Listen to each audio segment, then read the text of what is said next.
दोस्तों, पाकिस्तान की लड़कियों का भी घंटा बज चुका है। मतलब अगर आपको मैं एक चीज बताऊं, बेशक हमारी लड़कियां हो या बेशक हमारे लड़के हो, भाईजान हमने लर्न लेना ही लेना है। इधर हमारी लड़कियों ने इंडिया की लड़कियों से भाईजान इधर लर्न पकड़ लिया। इंग्लैंड में भाईजान ठंडा ठंडा लर्न पकड़ लिया है, बजा कर रख दिया है भाईजान इंडिया की टीम ने पाकिस्तान को।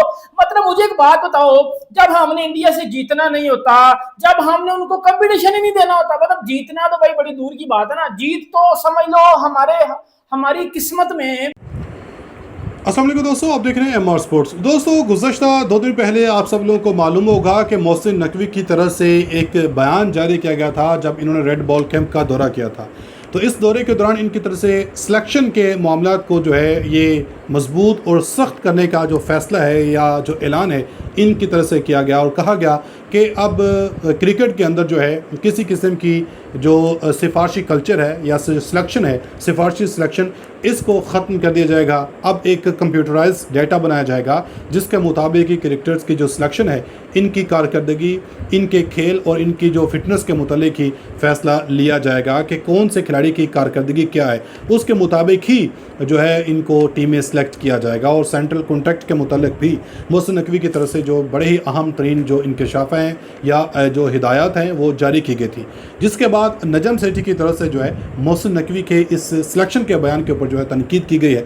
नजम सेठी ने क्या बयान जारी किया, जिसके जवाब में फिर मोहसिन नकवी ने इनको क्या जो रिएक्शन है या क्या रद्दमल दिया, इस पर आज की इस वीडियो में तफसील से बात करनी है। और साथ ही साथ आपको बताना है कि कुछ जो सीनियर तज्ज़ियाकार हैं, जो साबिक़ क्रिकेटर्स हैं, वो इस टीम की सिलेक्शन के ऊपर, और दूसरा जो पाकिस्तान वीमेन टीम्स को इंडिया से शिकस्त हुई है, इसके ऊपर इनका क्या जो रिएक्शन है, क्या रद्दमल है, ये भी आपको बताना है। तो आपसे गुजारिश है वीडियो को अंत तक लाजमी देखिएगा। अगर आप लोगों ने अभी तक हमारे इस यूट्यूब चैनल को सब्सक्राइब नहीं किया तो सब्सक्राइब लाजमी कर दें, साथ में बेल आइकन को दबा दें ताकि हर नई वीडियो आप तक आसानी से पहुँचते रहे।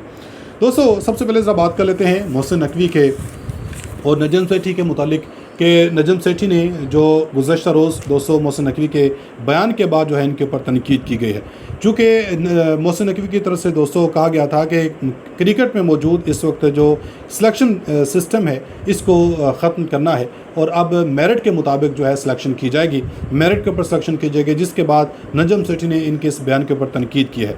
नजम सेठी ने कहा है कि पाकिस्तान क्रिकेट गुज़श्ता 4 सालों से मुसलसल जवाल का शिकार है, क्योंकि इसे चलाने वाला निज़ाम सियासी तौर पर इस वक्त यरगुमाल हो चुका है।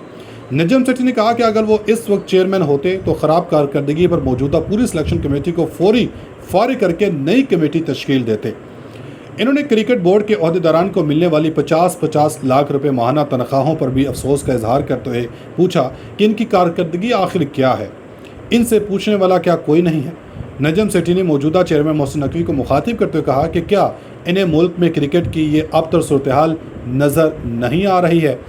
नजम सेठी और दीगर नाकदीन की जनब से टीम सिलेक्शन पर उठने वाले सवालात के जवाब में मोहसिन नकवी ने बोर्ड के निज़ाम और सिलेक्शन के तरीक़ाकार में बड़े पैमाने पर तब्दीलियों का ऐलान कर दिया गया है। मोहसिन नकवी ने वाज़ेह किया है कि वो सिलेक्शन के मामला अपने हाथों में नहीं लेना चाहते और ना ही वो सिलेक्टर्स के फैसलों में मुदाखलत करते हैं। पीसीबी के नए सेंट्रल कॉन्ट्रैक्ट सिस्टम के तहत अब खिलाड़ियों के सिलेक्शन का 85% हिस्सा कंप्यूटराइज डाटा और फिटनेस पर मबनी होगा ताकि ज़ाती पसंद नापसंद का खात्मा हो सके। मोहसिन नकवी ने कानून बना दिया है कि जो खिलाड़ी डोमेस्टिक क्रिकेट नहीं खेलेगा उसे कौमी टीम के सिलेक्शन और सेंट्रल कॉन्ट्रैक्ट के लिए मुंतखब नहीं किया जाएगा। इन्होंने सिलेक्शन कमेटी को हिदायत की है कि वह किसी भी दबाव में आए बगैर ईमानदारी से काम करे और तनकीद बराए तनकीद की बिल्कुल परवाह ना करे। अब इसके ऊपर भी दोस्तों जो है बहुत से लोग सवाल अभी भी उठा रहे हैं, क्योंकि पीसीबी की तरफ से जो है सेंट्रल कॉन्ट्रैक्ट के निज़ाम में शफाफत और मेरिट को यकीनी बनाने के लिए खिलाड़ियों के लिए वाज़ेह मुनज़्ज़म और काबिल फ़हम तरक्की का रास्ता मुतारिफ़ करवाया है। इसके अलावा कारकर्दगी की बुनियाद पर इजाफी इनामात और मराहत भी दी जाएंगी ताकि खिलाड़ी बेहतर नताइज देने के लिए मज़ीद मेहनत करें, मज़ीद मुतहरिक हों। तो अब दोस्तों ज़रा मैं आपको बताता हूँ कि मोहसिन नकवी के इस फैसले के मुतालिक जो साबिक़ खिलाड़ी हैं, साबिक़ खिलाड़ियों और कुछ जो क्रिकेट के जर्नलिस्ट हैं, इनका क्या कहना है, और पाकिस्तान वीमेन टीम को भी जो इंडिया से शिकस्त हुई है इसके ऊपर कैसे अब जो नाकदी जो शायकीन क्रिकेट हैं किस हद तक अब शदीद गुस्से का शिकार हैं। ज़रा इनकी गुफ्तगू सुन। पाकिस्तान वीमेन और इंडियन वीमेन का मुकाबला था, रिजल्ट वही आया जो मेंस के अंदर आता है।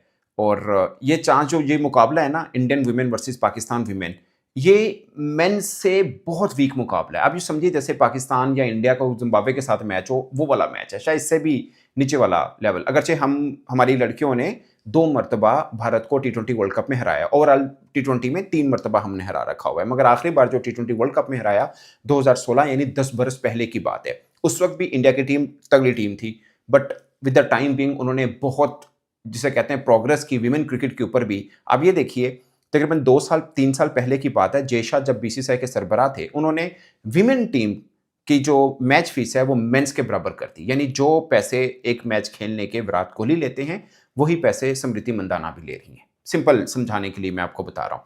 अब मैं आपको थोड़ा सा इंट्रोडक्शन बताता हूँ, ये मैं इसलिए बताना चाह रहा हूँ ताकि आपको अंदाजा हो कि पाकिस्तानी लड़कियों का मुकाबला किन के साथ था। 2-3 चीजें छोटी खास हैं। एक, अभी पाकिस्तानी लड़कियों ने वर्ल्ड कप से पहले जिम्बाब्वे के साथ सीरीज खेली, फिर जाके आयरलैंड का टूर किया। भारतीय लड़कियों ने इंग्लैंड के साथ खेली 3 मैचेस की सीरीज, 2-1 से इंग्लैंड जीता। बट डिफरेंस चेक कर लें कॉम्बिनेशन का, कंपटीशन का, सॉरी।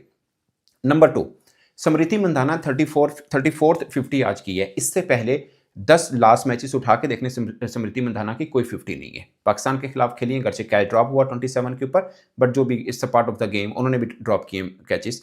सो वो आज 24th 50 की है। 24th 50 in T20 cricket, it's highest in women cricket. वैसे उनके टोटल स्कोर भी विमेन क्रिकेट में उनके दूसरे नंबर के ऊपर हैं, तीसरे नंबर के ऊपर हरमनप्रीत कौर के हैं। ये तो 2 का इंट्रोडक्शन हो गया जो उनकी, जिसे बोलते हैं ना, पिलर हैं विमेन, इंडियन विमेन क्रिकेट की। अब आ जाए स्ट्राइक रेट पे। विमेन क्रिकेट में जिसने 1000 रन T20 में बनाए हों, मैंने क्राइटेरिया रखा है कि 1000 एटलीस्ट, तो उसके अंदर भी टॉप के 2 जो स्ट्राइक रेट हैं विमेन क्रिकेटर्स बैटर्स की, वो भी इंडियन के आते हैं। ऋचा घोष जिसने आज अच्छी बैटिंग की है, उसका 145 का स्ट्राइक रेट है। आखिरी 13 मैचेस में 200 हैं, कोई 5 50s हैं उसकी।